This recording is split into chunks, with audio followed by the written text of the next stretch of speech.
Hello दोस्तों, स्वागत है आप सभी का आचार्य जी चैनल पर। आज की इस वीडियो में हम बात करेंगे आरआरबी एनटीपीसी के सिलेक्शन के बाद डॉक्यूमेंट वेरिफिकेशन का क्या प्रोसेस रहता है। पूरी इस वीडियो को आप समझ जाइएगा, पूरी वीडियो को आप देखिएगा, आपको समझ में आ जाएगा कौन कौन से डॉक्यूमेंट आपको लेकर के जाना है डॉक्यूमेंट वेरिफिकेशन के समय पे। देखिए, जैसे ही आरआरबी एनटीपीसी का अभी साइको का रिजल्ट आना बाकी है, टाइपिंग में अभी भी लफड़ा चल रहा है।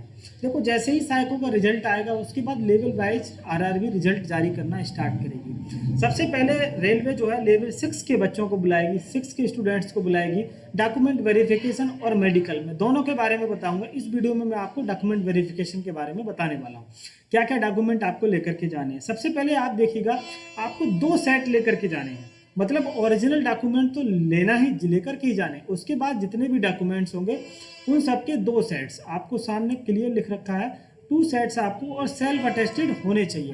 देखो, हर आरआरबी का अलग अलग रूल होता है, तो आप सेल्फ अटेस्ट मत कीजिएगा। वहाँ जा करके अगर वो कहते हैं तो आपको सेल्फ अटेस्ट कर लेने हैं। डॉक्यूमेंट वेरिफिकेशन के समय में 2 सेट आपको लेकर के जाना, चाहे तो 3 भी लेकर के जा सकते हैं। उसके बाद क्या होता है, अपलोड करने रहते हैं आपको स्कैंड इनकी कॉपी ट्रू कलर में, मतलब इनका जो रियल कलर है, जैसे आपकी हाई स्कूल की मार्कशीट है, 12th की मार्कशीट है, ग्रेजुएशन का मार्कशीट है, सारे के डॉक्यूमेंट RRBDB.in ये पोर्टल होता है। इस पर आरआरबी पहले ही नोटिफिकेशन जारी कर देता है। इस पर आपको अपने जो भी डॉक्यूमेंट्स होते हैं उनकी स्कैन कॉपी पेस्ट करनी होती है, ये रहता है।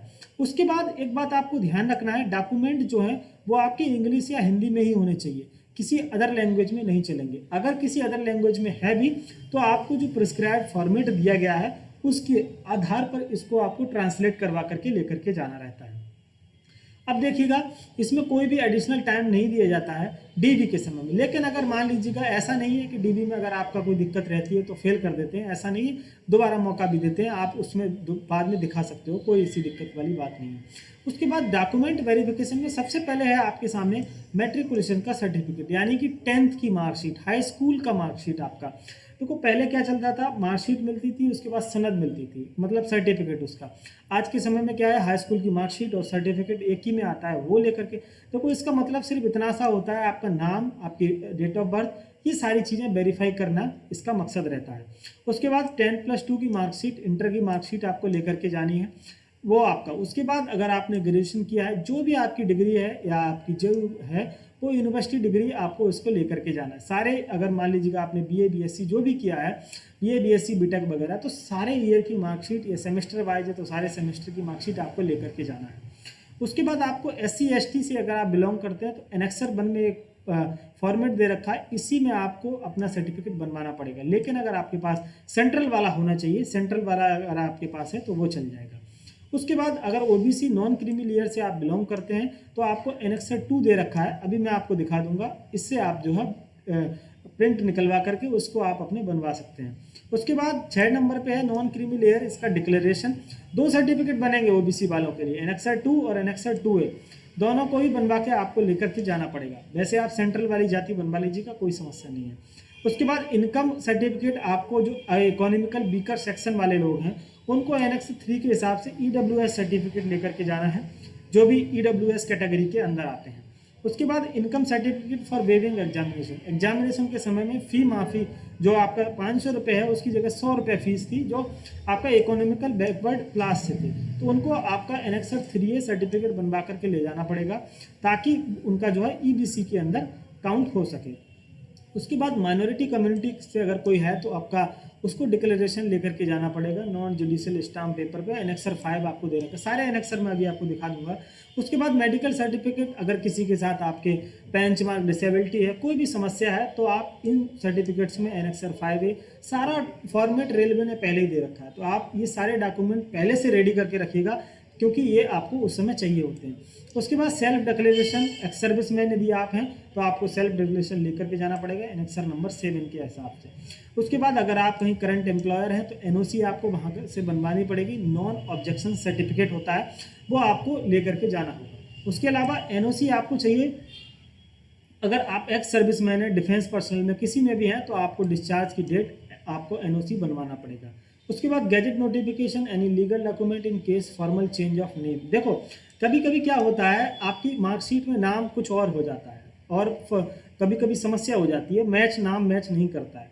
इसके लिए आपको क्या करना है, घबराना नहीं है। आपको तहसील में जा कर के सिर्फ एक स्टाम्प बनवा करके आपको अपना बनवा लेना है कि हमारा नाम ये कि नहीं। अगर किसी में कैपिटल का फ़र्क है या किसी में डैश का फ़र्क है, स्पेस का फ़र्क है, ये सारी चीज़ों में घबराने की ज़रूरत नहीं है। आप गैजेट नोटिफिकेशन बनवा लीजिएगा, आपका चल जाएगा।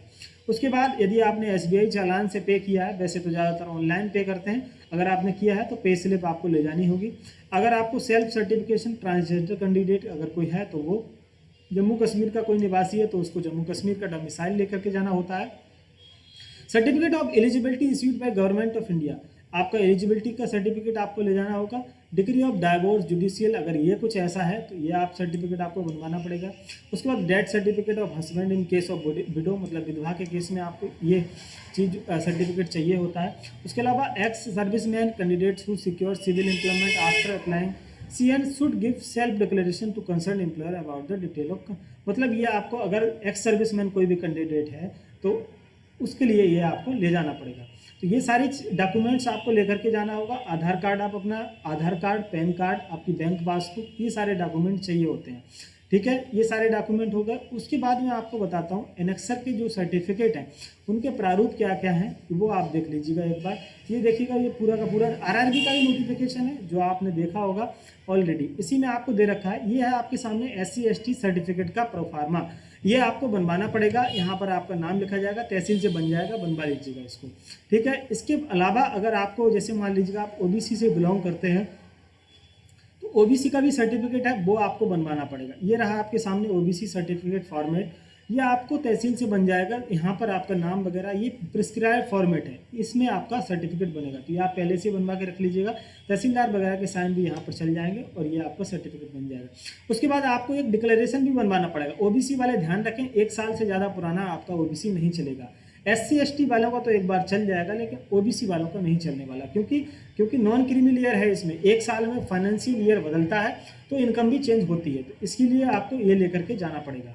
ठीक है, तो ये सारे के सारे प्रिस्क्राइब फॉर्मेट हैं, आपको दे रखे हैं। ये पूरा डॉक्यूमेंट वेरिफिकेशन, सारे डॉक्यूमेंट अगर आपके पास कोई भी नहीं है तो आप अभी रेडी करा लीजिएगा। डॉक्यूमेंट वेरिफिकेशन के समय में आपको कोई भी दिक्कत नहीं होगा। इसके अलावा एक और वीडियो में मैं आपको मेडिकल के बारे में सारी जानकारी बता दूंगा। कोई भी डाउट हो आप कमेंट बॉक्स में पूछ सकते हैं। थैंक यू दोस्तों, goodbye and have a nice day.